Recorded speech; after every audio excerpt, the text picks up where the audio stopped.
Is imagination simply contained in the mind? Or does it tap into an unseen world with messages waiting to be told?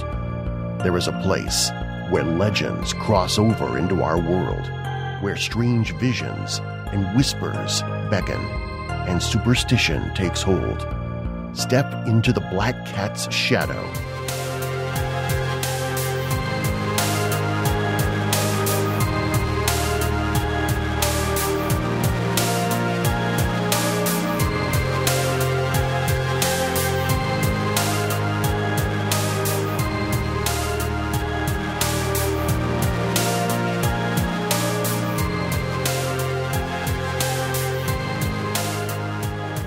Welcome back to the Black Cat's Shadow. I'm your host, Andy, podcasting from Kansas City, Missouri.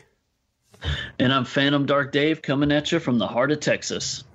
With us today, a man who brought us some creature features in the 1980s. But not just one type of creature, I'm talking mutants and werewolves. Please welcome to the show the man behind the films The Beast Within, The Howling 2, Your Sister Is A Werewolf, and The Howling 3, The Marsupials, legendary filmmaker Phillipe Mora. Phillipe, welcome to the show. Thank you very much, guys. Look forward to it. Reading about your history, you definitely see that you come from a line of artists with your parents. Were they your main inspiration to become an artist yourself? I was, my mother put a pencil in my hand or a brush when I was like very young, 3-4 years old. So I just started drawing and painting. It was never really a decision on my part. I loved movies a little bit. When I got a little bit older, I loved movies, and we lived in the city in Melbourne, and so all the cinemas were nearby. So I from the age of about 8 or 9, I was watching every movie that came out, basically. There you go. Yeah, I drifted into it, and when I discovered you could actually be paid for making a movie, I couldn't believe it. Hey, Phillipe, speaking of movies, did you have a particular genre that stood out to you? Like, were you early on a horror fan, or did you respect and love all genres? Look, a little bit of both. I loved all movies, but I did have a soft spot for horror. But horror in those days for a kid was Frankenstein, even Abbott and Costello meet Frankenstein. I mean, you're not talking about horror as we know it today. It was really, let's call it a milder, gentler horror. But there was psychological horror. I mean, I saw Psycho when it came out in 1960. I was relatively young. That was really the beginning of what I'd say is modern horror. Yeah, definitely. But, back in those days, those are the movies that kind of created the mold to inspire the later filmmakers. But when you were younger, you actually lived in an artist colony called the Pheasantry. Was that right? Yeah, that was when I was 17. I went to London, and I ended up through circumstances and friends living in a building called the Pheasantry with an artist called Martin Sharp and a musician who became famous, Eric Clapton. And the three of us lived in this studio. And Martin did all the covers for the Cream albums, and I was painting. I was always making films, by the way. We used to call them underground films in those days. I had a 16mm camera and an 8mm camera, but I was shooting 16mm stuff all the time. And we were near, in London, on the King's Road in Chelsea, we were near a cinema, the Chelsea Classic it was called, that would run classic movies from the 30s and 40s, like the Marx Brothers. I loved the Marx Brothers. I still do.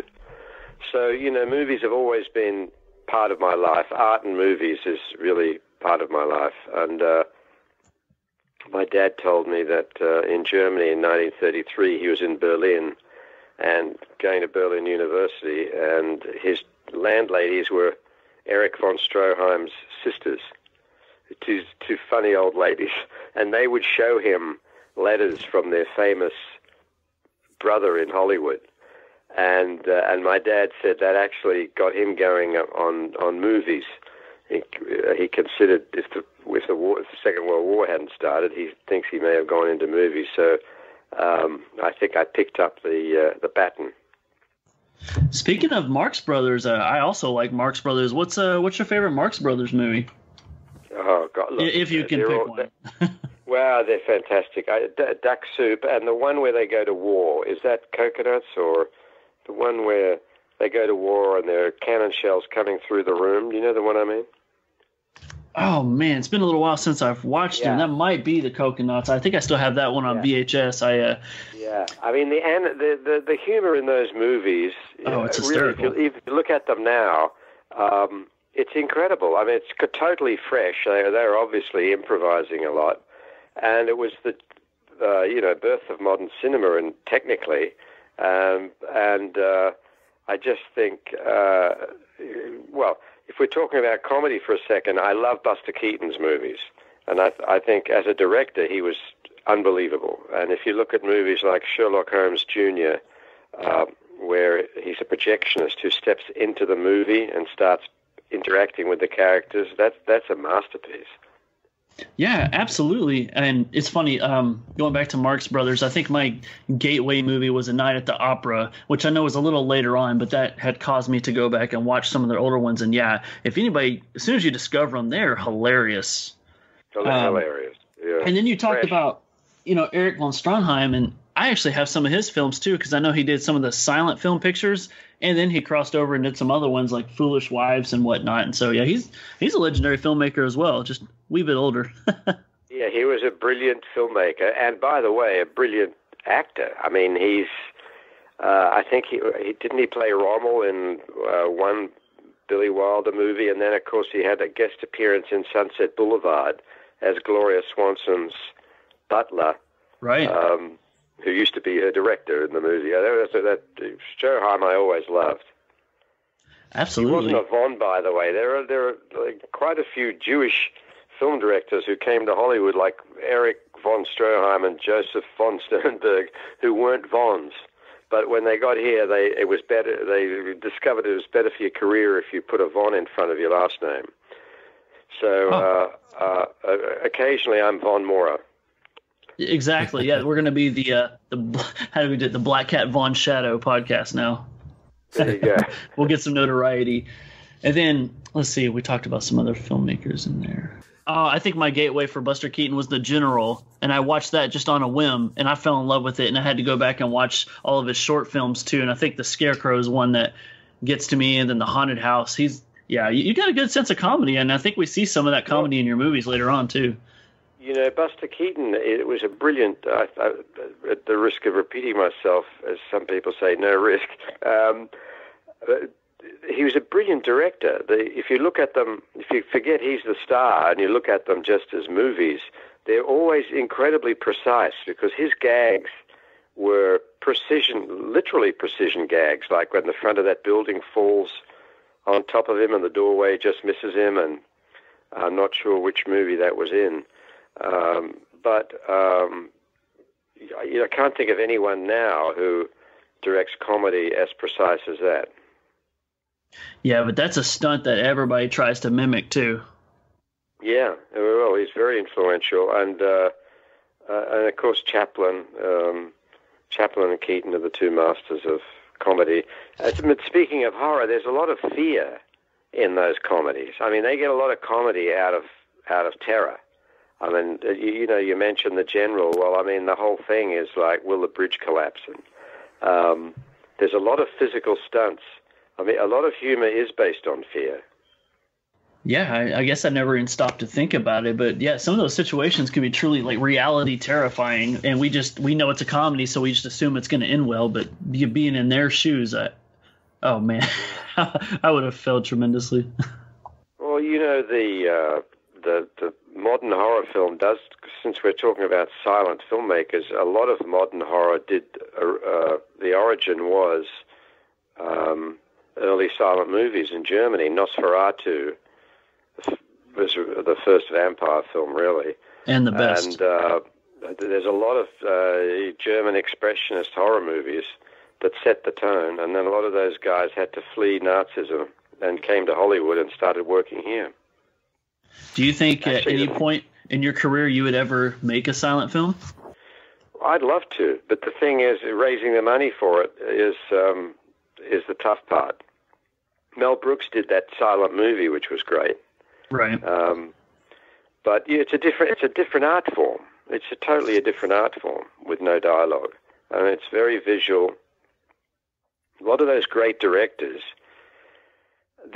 John Ford and all these guys, Alfred Hitchcock, they all started making silence, and I'm sure that that's one of the reasons they made great sound films, because they knew the language of cinema.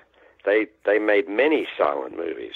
I mean, I think John Ford made 100 movies. I may be exaggerating, but I think he made at least 50 silent movies before he made a sound film. And Hitchcock made a lot too. So the silent movie is the basic language of film for the obvious reason. Yeah. So as an artist, and a director, do you go into a production with a specific vision in your mind? Or do you give the people that you're working with a little creative freedom to add in their own ideas into the production? Well, that's a big question. But basically, in the early days, because I was insecure about what I was doing, I would storyboard, and as a storyboard, you're pretty well mapping out what you're going to do. And that's because I was insecure. And if you've got a clear vision or storyboard, then you can easily communicate it to the crew and everyone's in sync. But as I started making more movies, I started finding that if I let things go a bit with the actors and the cameraman and everything, and just wing it, improvise it a bit more, you would get more incredible moments because they were more real. There's a cliche that directors and actors, for that matter, say that you've got to be in the moment, that if you're in the moment, it's going to be more convincing to the audience. And there's a lot of truth in that. So a lot of improv, I mean, you probably wouldn't even know that they're improv moments, but a lot of the best moments in many great movies were the accidents, winging it.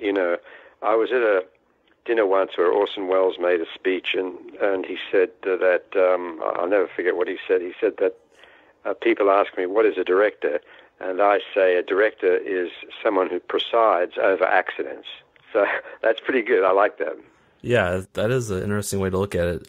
I think that, with one of your first movies, Mad Dog Morgan, that was really the film that kind of put Australian films on the map, especially for America, I think, right? It was the first Australian film to get a pretty wide release in those days. It got a 40 theatre release, which had never happened before for an Australian film. So yes, Mad Dog Morgan broke the ice, definitely broke the ice. We were in 40 cinemas in New York, and then 40 cinemas in LA, and then the rest of the country. And a quite polarized reaction, by the way. Some fantastic reviews, really great reviews, and other reviews saying everyone involved with this film should be locked up and the key thrown away. But my films have that effect. My films definitely polarize people. For some reason, I don't know. I don't try and do it. It just happens. Warning. This preview cannot show all of the terrifying and grotesque transformation sequences from the last 30 minutes of The Beast Within. The filmmakers strongly suggest that those who may be shocked by this unique, horrifying movie use caution when seeing the film.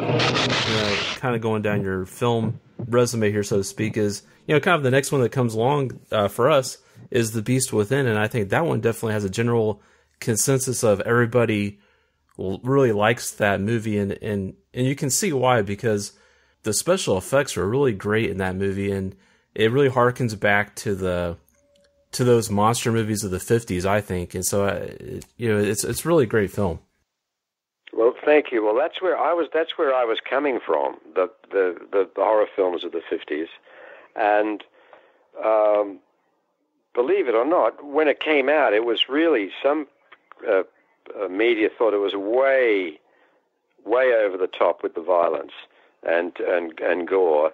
But I think it was the suggestion of gore. Well, actually, let me rephrase that. It wasn't the suggestion of gore, but there was some shots in there that had never been in a Hollywood movie. Like, for example, the close-up of the guy's feet, bloody feet, mashing the hamburger meat.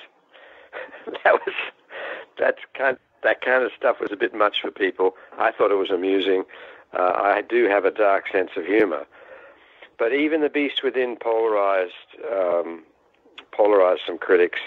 The scene, the transformation scene, personally, I really like, which is over the top with the bubble head when the Paul Clemens transforms, and I really went for it. I mean, it just goes on and on and on.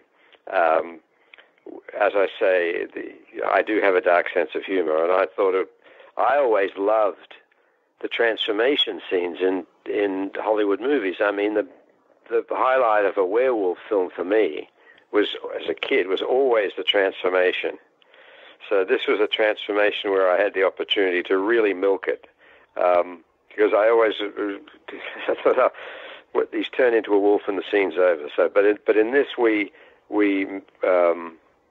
really went for it. And the studio, when that was previewed, actually, we had a preview at, it wasn't a Fox movie, but we had a preview at the Fox Theater.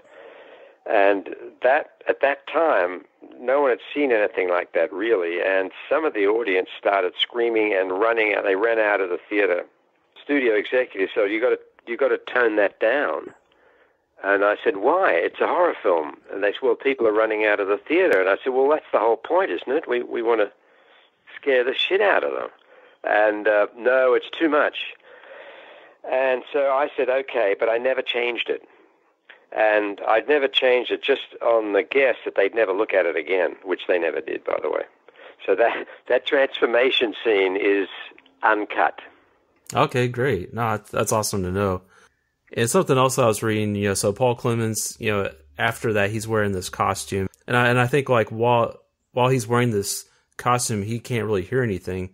How did you communicate with him to let him know what you needed him to do? Paul insisted that he wanted to be the monster. That he didn't want a stuntman to be the monster, even though it was a really heavy suit. And on the first day of the shoot, it was much heavier than he thought. And the first day of the shoot was the rape scene, when the monster rapes the poor woman. And I said, action. And we had a stunt woman underneath Paul, who's on all fours in this heavy suit, and absolutely nothing happened. And I said, Paul, come on, action. And he wasn't moving. He couldn't hear me. So I grabbed the monster's butt and started moving it to get something going in this scene, because nothing was happening. So I'm pushing and pulling this giant suit by the butt, and so we got some shots. I knew I could cut around it. And anyway, the next day, we're shooting in Mississippi, and Hollywood calls the next day the studio, United Artists, and the executive in charge says, look, Phillipe, we think what you're doing is great. It's very graphic, and it's really, really horrifying. And but the question we're all asking ourselves is, in the rape scene, it looks like there's someone's hands on the beast's butt. What is that? And then I had to explain what had happened, and I explained that, don't worry, we'll edit my hands out. Yeah. You got to do what you got to do, You got to do what you got to do, absolutely. One more anecdote on that movie is, it's kind of sad, but it shows you, what happens sometimes when you make movies. The studio wanted to cut costs, as they always do, so they hired the top floor of a mental asylum in Mississippi to shoot in. So a lot of the movie was shot there. In other words, a disused floor in a hospital, but as a mental hospital.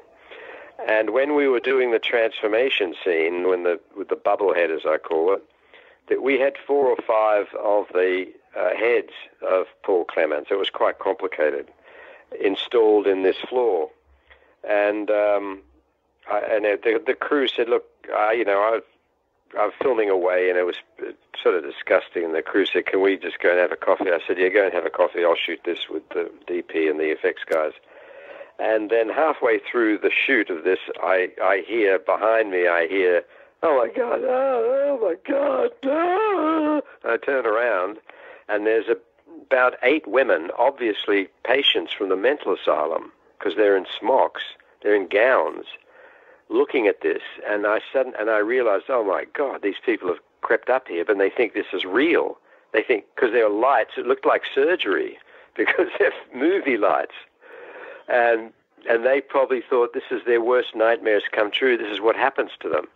Anyway, some nurses came running up the stairs to grab them and take them away. But that was a real horror scene in the middle of making a horror movie. Yeah, no doubt. And you speak about that hospital you filmed in. Wasn't there some weird things that happened, like it might have possibly been haunted or something like that? No, it wasn't. It wasn't haunted. It was a terrifying place, though. It turned out to be the largest mental asylum at that time in the country, in Mississippi, just outside of Jackson, Mississippi. So it was a very unpleasant place. I started thinking, oh, this is cuckoo's nest. Maybe this is how they get patients in here. They tell people to come in and shoot a film, and then they're never going to let us out. That's 2 golden storylines right there. The whole making a movie in there and the patients freaking out, and then also luring your studio cast in there and making them become patients. I think we need to get on board with that. Yep. That's a good one. So, I know that you refer to The Beast Within as kind of like an encyclopedia of horror movies. Why do you refer to it as that? Well, I was trying to get as many references as I could into the film, because it's a monster movie, but it's a monster you've never seen before. As one critic said, it's the first were cicada movie ever made. And so there's H.P. Lovecraft references, which Tom Holland had put in the original screenplay, and I was just trying to get the vibe. Actually, you're spot on with 80s when you mention of the 80s, because I had all those sometimes cheesy horror movies in my mind. When you're a kid, you don't know what cheesy is. It's just horrifying.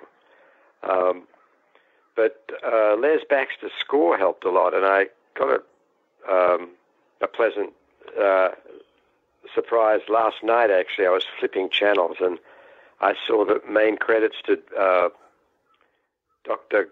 Goldfoot and the Bikini Machine. Vincent Price. And there's what? Vincent Price movie. Vincent Price, and there, music by Les Baxter. Huh. So I thought, that's a great connection to The Beast Within. I also, by the way, put every Sam Peckinpah actor I could find into The Beast Within. I was a big Peckinpah fan as well, so it's a horror tribute and a Sam Peckinpah tribute, that movie.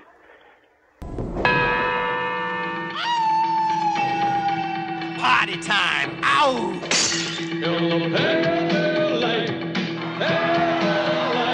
It's the rocking, shocking, new wave of horror.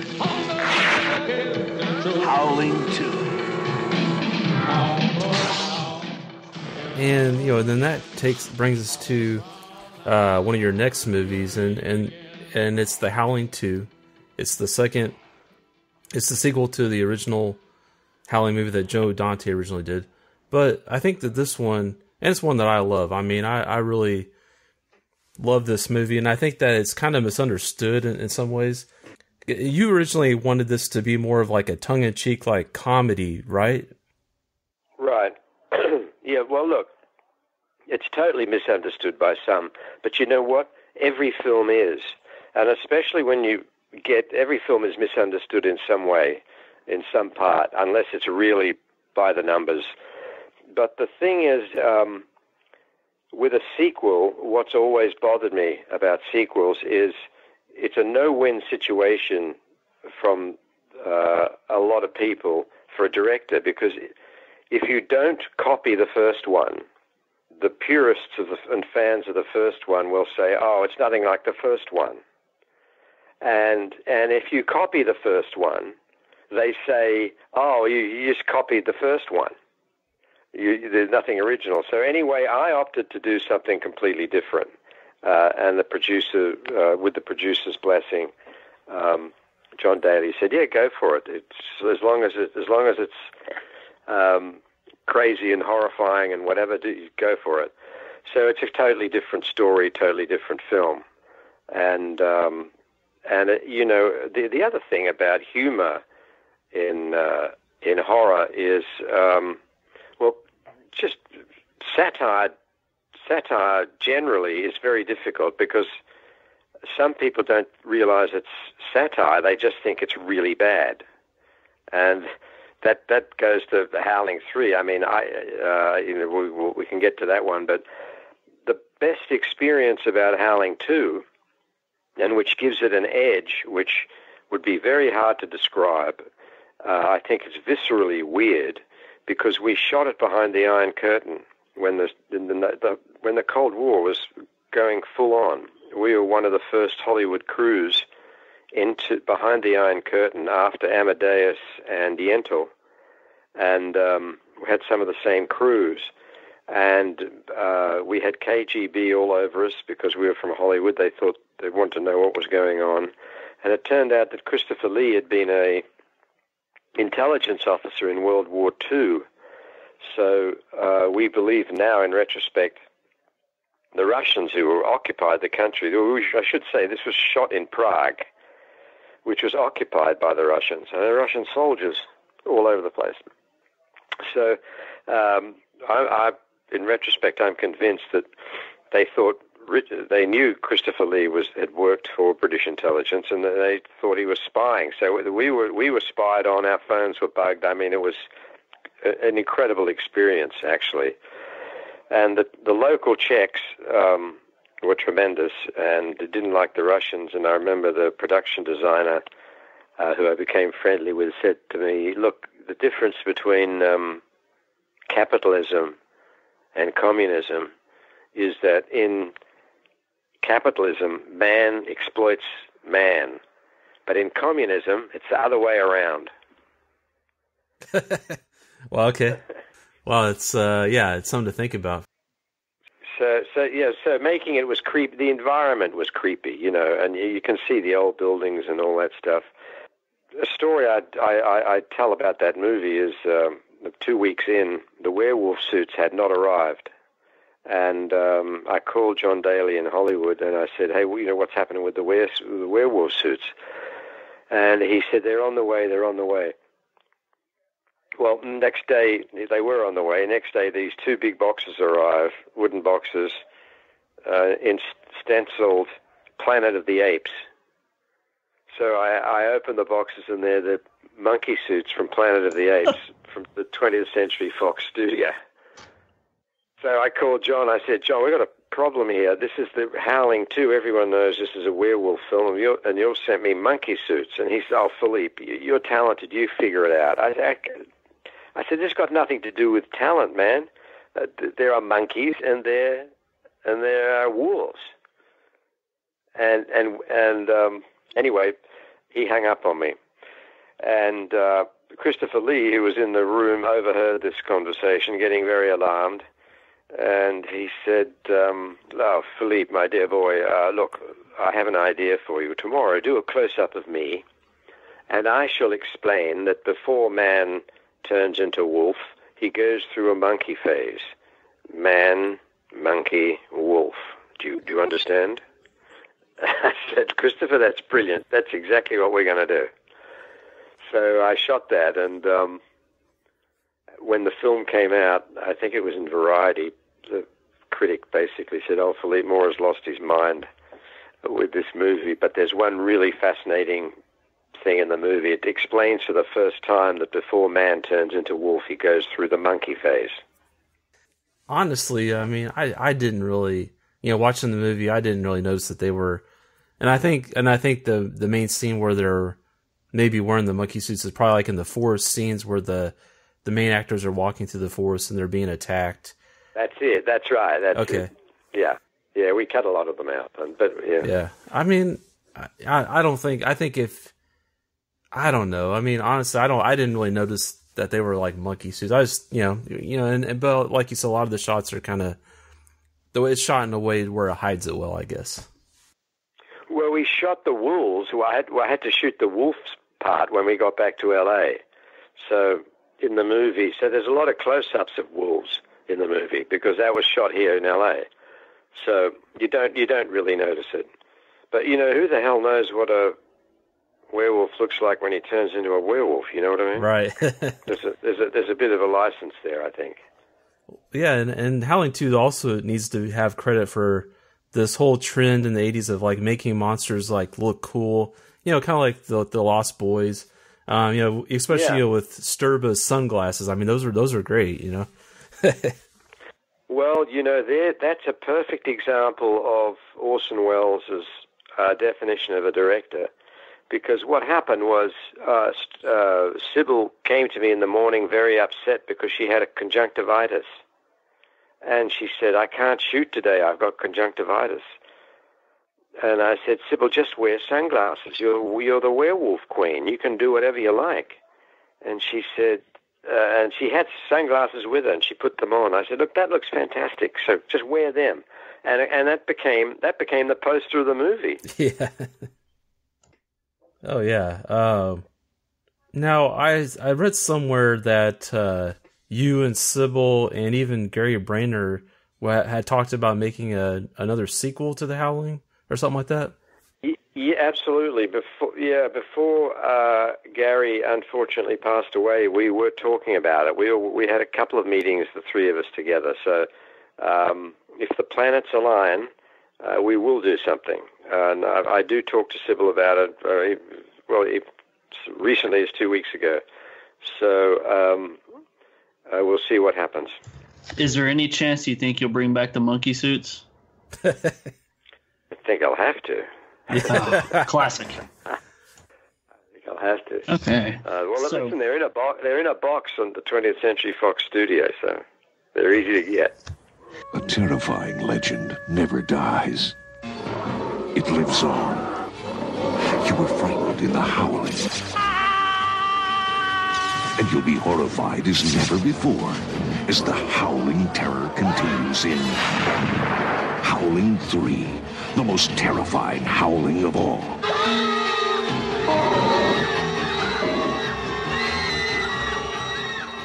Since we've brought up sequels to The Howling, I want to dip into The Howling 3 because I think The Howling 3 is a very interesting film. I noticed between The Howling 2 and 3, they were only 3 years apart. So when filming The Howling 2, were you already aware of or on board with the fact of making that third film? I was into the idea of seeing whether I could get the rights because my idea was so far out, I had to have total control to do that. I mean, the idea of marsupial werewolves was pretty crazy, but I really liked the idea. As being an Australian film buff, I thought, God, it'd be cool to have marsupial werewolves. But the only way I could do that was to get the copyright and I got it with Gary Brayner's blessing. So it was I was thinking about it, but not quite there. As soon as I got the rights, I wrote that script. Yeah, when I saw the sorry to cut you off. I was going to say, when I saw the title, I had to go look up marsupials because that's not a word that I traditionally use. And when I saw that it was, that sense of the animal family with the pouch and everything, I remember thinking this is going to be very, very different and entertaining. Well, my first title for it was A Womb with a View. Okay, I think I like that better. That's awesome.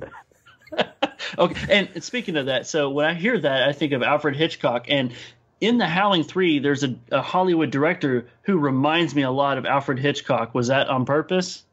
Oh, absolutely. That's Frank Thring. You nailed it. Frank Thring, and he's an icon in Australia, but he was in a lot of epics here. He started the chariot race in Ben-Hur. He was Pontius Pilate in The King of Kings. Charlton Heston threw him off the parapet in El Cid. So he had made a career as the decadent the decadent Roman emperor or just decadent leader.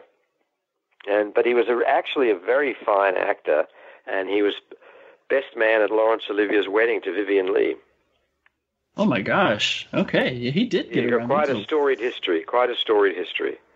Absolutely. He was in Mad Dog Morgan as well, by the way. He's the police chief in Mad Dog Morgan who's chasing Dennis Hopper down. So to get him in the Howling 3, was that just a phone call you had made and you said, I think this part's perfect for you? Can you do an Alfred Hitchcock? Yeah, I never mentioned Hitchcock because I knew that he just automatically would look like Hitchcock because he did. So I just said, would you play a film director for me? He said, oh, absolutely.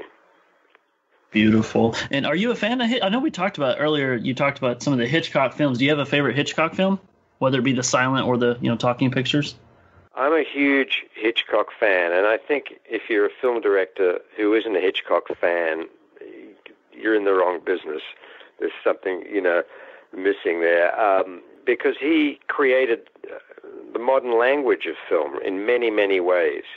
And because he goes back to the silence, the shower scene in Psycho, the famous shower scene with the famous Bernard Herrmann soundtrack on it. Actually, if you play that without any music, it's a really good silent movie. You see his silent movie training in that scene, in the montage. As far as his other movies go, I have a great affection for most of them, and I do agree with a lot of people that Vertigo is absolutely a masterpiece and one of his best films for sure. I love Vertigo. I think it's fantastic, but my favorite that he did actually brings back James Stewart. Before Vertigo, it's Rope. Did you like Rope? Rope is just tremendous and shows you how avant-garde Hitchcock was within the Hollywood system. They didn't even know how avant-garde he was, really. As long as he made money for them, they didn't care what he was doing. But the concept of that movie is that it's one shot, as you probably know. And in those days, you couldn't do one shot because a reel of 35 millimeter film went for 10 minutes. But what he did in Rope to make it one shot, as you know, if you love the film, he would track into a door and then track out. So it's seamless. The movie is the equivalent of one shot, which is extraordinary if you consider it's a major Hollywood star, James Stewart, a major Hollywood picture, to do something that avant-garde. I had read somewhere that James Stewart said out of all the movies that he got to do that he felt he was miscast in that movie, and I couldn't disagree more. I thought he played that professor perfect. I thought he was fantastic. Look, a lot of artists, and I don't mean this in a bad way at all, but a lot of artists don't know what they're doing. They don't know when they're good. I mean, sometimes I think I've really screwed up, and then 3 years later I look at it and I go, God, that was really good. There's an element of self analysis that can be incorrect, and I think in this case James Stewart was incorrect. Yeah, and I love the way that they did the tracking of the camera, like you said, to the doorway, or sometimes they go to the back of a gentleman wearing a coat, and you can see the shade of black. If you know you're looking for it, that's when it changes. But I think the film holds up to this day, and I never wish for a remake, but it would be really cool to see somebody do that style, because I know I kind of saw something like it in Irreversible, where the movie, it didn't look like one frame, but by golly, it was only a few frames, Yeah, well, look, there's a whole theory of cinema about that, which the French film buffs and critics got into, which is that does a cut ruin the illusion of in other words, if it's all in one shot without cuts, is that more real than a finely edited movie? Well, that's a matter of taste. But there are a lot of directors like Orson Welles and so on, and you mentioned Irreversible. They like the long take. I mean, I like doing long takes too, but it needs more preparation, obviously, And with the constraints of budget and time, that kind of luxury is not around easily. And Hitchcock, that was an expensive movie he wrote, but it wasn't any cheaper than a regular movie because of the preparation time for those 10-minute takes. Yeah, I can only imagine. Because if you screw up 8 minutes in, you've got to go back to square one. Yeah, that's what I thought when watching it too. I wondered how many takes it took, or how long they had to practice to get it right. And because so many things can go on. That's not even you can have the boom mic slip up, or you could forget dialogue, and like you said, you got to go back to square one. So yeah. Well, apparently they had to do that quite a bit. You talked about the idea of a long shot and the cut scenes in between. In werewolf movies, you get to experience a little bit of both. And something I really liked about the Howling 3, one of the transformations with Olga is in the ballet sequence, and I thought that was done marvelously because she's twirling, she's spinning around, and you could see her eyes begin to dilate, and then a little hair kind of comes out of her cheeks. But every time she turns, the frame switches, she looks a little different, and the transformation progresses, and it's quite terrifying because you have a full sequence of ballet. You have all the dancers on stage and they're dancing with her, and they just kind of look at her strangely because they notice she's transforming. And then the one poor guy, he's just doing what he does best, and he's not paying attention, and he has to leap kind of like into her arms. But, he jumps right into a werewolf. And I thought it was a genius. I thought genius move and really well done. Well, thank you for that. I did think I was trying to figure out ways of doing transformations that hadn't been done. And then I realized if she's doing pirouettes, there was the opportunity there to every time she turns around, she's changed a bit. So that's what we did. That's one thing that I thought was great in the Joe Dante's Howling was the fact that I hope I'm not imagining this, that the woman turned into a werewolf on camera on a TV studio. Is that right? Yeah, that's right. Yeah. That's the end, right? Yeah, so I took it from there. The pirouette, the ballet dancer, that's one of my favorite bits in the movies. It was that was filmed in the Sydney Opera House. Yeah, I was going to ask. I actually saw that quite a bit in the movie, right? At least the exterior, they showed it a lot. Yeah, it's a great building. It is. I mean, if anybody who's seen Finding Nemo, they know exactly what we're talking about. Right, exactly. Other sequences in the movie, the whole movie itself, but other sequences that stood out to me would be, other transformations, and then, you get doctors and scientists that get thrown out of a window, and you just see a giant free fall. I thought that was marvelous as well. I love that, but I have to tell you, there's I think on IMDb there's that thing where they have continuity errors in movies. Okay. And apparently, what I did was in the movie, he's thrown out the window inside the building. But then when I cut to the exterior, he's thrown off the roof of the building. I never knew. Such a long fall. I went back and had a look. I thought, geez, okay, you got to watch out for these movie buffs. No. I love continuity errors, though. I remember as a kid seeing The Greatest Story Ever Told, and on the Sermon on the Mount, there is a lot of extras, and one of them on the left-hand side of the screen is looking at his watch in the middle of Christ's. Oh, no. Yeah. He's like, is this going to take any longer? Jeez. Yeah. It was really funny. I thought, so I started getting obsessed with the continuity errors after that, and there are some wonderful ones.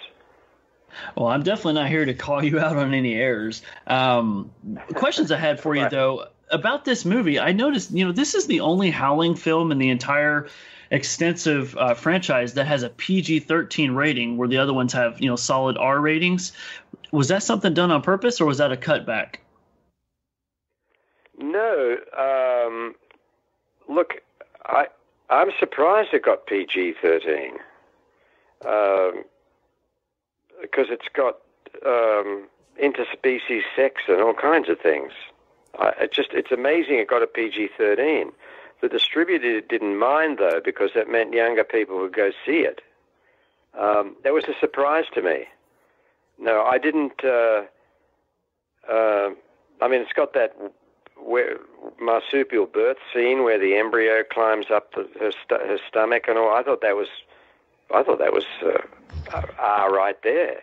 Yeah, because she goes in the barn. Just in content, yeah. So that's a strange one. There's a shot from The Beast Within that they cut out, and now you can show anything on TV even. It's unbelievable now, really. But when I made The Beast Within, they were much stricter, and they were very strict on severed limbs. And we had a huge job getting that scene in where the beast rips off the judge's head. That was a real big deal, and we had to negotiate. And the negotiation I was involved in, it was hilarious, with the censor saying, look, if you take out the word fuck in reel 1, you can keep the severed limb in reel 2. And if you take out the word shit in 3 times, then you can have the severed head. It was as crazy as that. But the one scene, for some reason, they really insisted I take out was when the judge's head is ripped off. He is wearing a bow tie, and I did a loving close-up in slow motion of the bloody bow tie drifting through the air and landing in the toilet bowl next in the cell. And for some reason, that really got them upset. You've got to take out the bloody bow tie in the toilet. Maybe they were more of a clip-on tie fan. It must have been something like that. So that's some of the stuff that one has to go through. But thankfully, they didn't make us take out the head rip-off, which, by the way, was quite a complicated effect. If you look at that in slow motion, because we had to crash through the wall, grab his head, and pull it off, which was all done in real time. It's not like nowadays where you could have saved it and put it on a DVD extra or a Blu-ray, unrated version. That's right.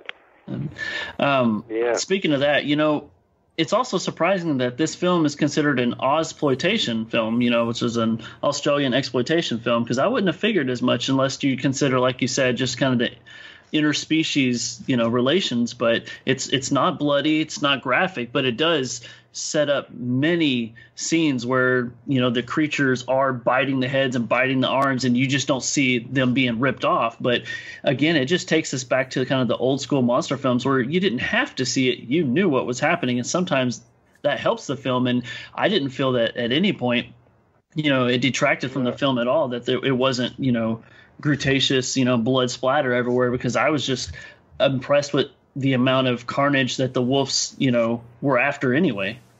Right. Well, look, Mark Hartley, who made Not Quite Hollywood, is a friend of mine, and he himself says that my films don't really fit into Ozploitation, but he wanted them in. So they're at the far edge of Ozploitation. He agrees with you. Maybe it's just extra promotion. Captain Invincible is not at all Ozploitation. Yeah, I was going to ask real quick. Let's talk about costumes and makeups now. I didn't see any monkey suits in the Howling 3, but what was it like for some of the actors and actresses on set to do all the transformation scenes? Did you have extensive, long makeup procedures here, or were they more just like torso pieces? No, look, as you can imagine, the makeup is arduous, to say the least, on these films for the actor. But, they know what they're getting into. And we had a very, very good makeup team. They go as fast as they can. And basically, you've got to schedule. It's a scheduling matter. So if makeup's going to take 3 hours on someone, you get them in 3 hours earlier. So although it seems complicated, it's scheduling more than anything else. Really, in makeup is the design. If the design's good, it usually works. Yeah, and I like the way that the creatures looked in this movie. I mean, it definitely fits into the Howling series, but it gives your own appearance of the werewolves that is far from the other two films. So, I was completely behind it. I liked it a lot. One thing I did find interesting is how what triggers them and makes them switch was a lot of the flickering lights. Well, I had read that strobe lights can trigger epileptics, and I thought, well, that's interesting because that might trigger werewolves, and so and that's a fact that flickering lights can trigger fits in people of different kinds, and people who are subject to fits are triggered by it. And I thought that was a fit, a natural fit. No pun intended. That's a good pun.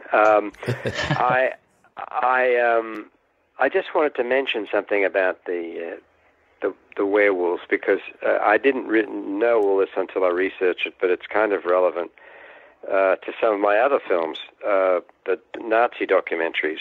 But Kurt Schordemak, Siodmak, was the author of The Wolfman, the original one, 1940. And he was a Jewish refugee on the run from Nazi Germany when he arrived in Hollywood. And his brother was already here, Robert Schordemak, who became a famous director. But Carl Laemmle at Universal, who I'm sure you guys know, was producing all the classic monster movies. Dracula, by the way, Dracula's name in the original movie was Count Mora. Uh-oh. The Trivial Pursuit question. But anyway, Kurt Schordemak arrives, and Carl Laemmle gives him a job as a writer. And when later in life, Kurt Schordemak said that the Wolfman, in that movie, Lon Chaney, was a metaphor for the Jew on the run from the Nazis. He was, and the full moon was the symbol of the swastika. When the swastika came out, the man would turn into a monster, and he said the reason that you're sympathetic to the monster is he doesn't understand why it's happening. He's in torment because he doesn't understand why everyone's after him. He doesn't understand why he's being turned into a monster. And I thought that was really fascinating. So that the background to that movie, that was a metaphor for real horror going on in the world at the moment. And probably most horror films are, in some way, metaphors for real horror.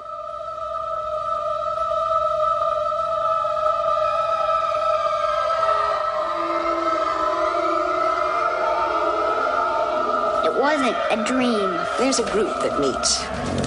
Group? People who've seen the same sort of things you have. Which group of aliens abducted you? Bob, we are not victims. We are participants. I don't recall them being human. You people, you sit there, you're in for one big surprise.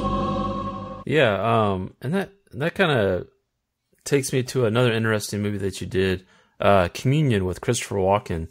How did you get involved in making Communion?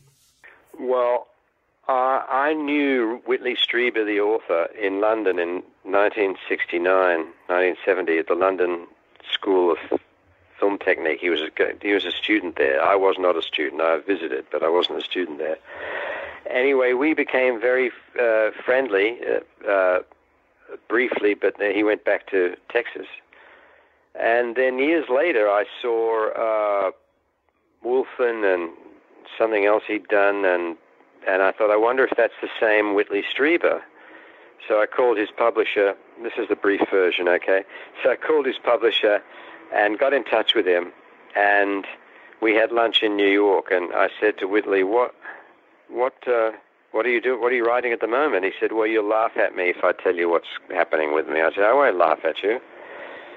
He said, "Well, I think I've been abducted by aliens, little blue guys." And he told me the whole story, and I didn't laugh because I thought this guy's disturbed. And he said, "What do you think I should do?" And I said, "Well, two things. I think you should get a psychiatrist and get a publisher." And then Whitley was examined by doctors and psychologists and so on, and found that there's nothing wrong with him, and he got the publisher, of course. And so, because we'd had this, and I said we must make a movie about this. I said that at that time. So when he wrote the first draft, I got the galleys, and we agreed to make a movie, and then I started raising the money for it, which turned out to be very difficult until it became the #1 non-fiction bestseller. But I had reactions. I had one reaction which is still funny to me, from the head of a studio. The reaction was, we don't want to make this, Phillipe, because I don't believe it's true. I said, well, since when do you think Raiders of the Lost Ark is true? Do you think any of the films you make are true? I mean, since when is truth the yardstick in Hollywood? Anyway, they didn't do it. But when it got to the #1 bestseller list, nonfiction, and which was a bit of a coup. And so then I was able to raise $5 million to make it, and we went from there. Yeah. So, and I noticed that later on. I haven't actually seen this, but you made a documentary called Occam's Razor, where you talk about alien abductions. So, Phillipe, I mean, do you believe Whitley, or do you think it's just something that it's just in his mind? I believe he believes it. Put it that way. There's no way of me knowing whether it happened or not. And I was asked this a lot, obviously, when the film came out, and I was even asked that question by an officer from the Defense Intelligence Agency, because the book was such a phenomenon, and they wanted to know whether it was a hoax or not, and they interviewed me. And the same question, had I met any aliens? That was the question. Had I met aliens? I said, no, I have not met aliens, but I believe Whitley's totally sincere. And by the way, the publishers asked Whitley to take a lie detector test, because if he passed it, they could then call it non-fiction. So he passed it. He passed the lie detector test twice, I think. So that's an amazing backstory on all of that. Christopher Walken didn't believe any of it. He doesn't need to. He's an actor. Yeah. Makes it doable. Yeah. Well, Phillipe, we appreciate you coming on the show. We love hearing about your career and all the awesome things you've been involved with. But I got to ask, besides the idea of a silent one-shot werewolf film idea, do you have anything coming out you want to talk to us about or possibly promote? That's a good idea, the one you just outlined. I am finishing a film called Strange Matters, which is in the genre of horror. It's something I shot in 70 millimeter and video and various formats. It stars the late Zelda Rubinstein, and it's about, coincidentally, a mental asylum where people believe they are famous people. And it turns out, as the film progresses, that they're actually channeling the real people, and that's when it turns nasty. That sounds very interesting. That's called Strange Matters. I'm editing that now. I'm finishing that now. Do you have a release date? Is that something that's going to be out next year? It'll be out next year. There's no date. Okay. Well, we'll keep our eyes open for that. Definitely. And then I'm working on a documentary on Auschwitz, the horrible death camp, called Day and Sunlight. And it's a subject I've touched on in a few of my movies. And this is, for want of a better word, it's a straight documentary. And the twist in this one is asking the question, why didn't the Allies bomb the railway tracks into these death camps? But on the I don't know whether it's lighter, but I guess it's much lighter, really. But on the lighter side and the genre side, I'm very excited about Strange Matters because I'm very pleased with how that's come out. Yeah, I know it sounds like a fascinating story. We're definitely going to keep an eye out for that. Phillipe, we just want to say thank you for coming on the show. It's been an honor to talk to you. A pure pleasure. Thanks. Hey, thank you very much, guys.